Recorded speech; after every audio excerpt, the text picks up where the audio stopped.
കൈപ്പക്കച്ചാറ് കൊടംപുളി ഇതൊക്കെ ഇട്ട് വെച്ച കൈപ്പക്കച്ചാറ് പിന്നെ നമ്മള് മാന്തലിട്ട് വിറകടുപ്പിൽ വെച്ച നല്ല മുളകും മഞ്ഞളൊക്കെ ഇട്ടാണ്ട് വരട്ടി വെച്ച ഉണക്കമീനും നമ്മളെ ഉമ്മാന്റെ ഇന്നത്തെ ചോറും കൂട്ടാൻ നോക്കിയാലും മക്കളെ ചാനൽ സബ്സ്ക്രൈബ് ചെയ്ത് കണ്ടോ ചാനൽ സബ്സ്ക്രൈബ് ചെയ്യാതെ ഒരുപാട് പേര് വീഡിയോ കണ്ടോ ഒന്ന് സപ്പോർട്ട് ചെയ്യണേ.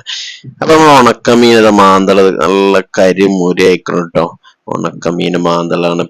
പിന്നെ പപ്പടാണ് ഉള്ളത്. നമ്മളെ ചീരക്കറി കേട്ടോ, ബെസ്റ്റ് കറി ഉണക്കമീൻക്ക് ചീര ഉണ്ടാവും. വെറും ചീര മാത്രമുള്ള കറി ലേസം കിട്ടണുള്ളൂ, സ്പൂൺ ഇട്ടിട്ട് കറിയിലെ.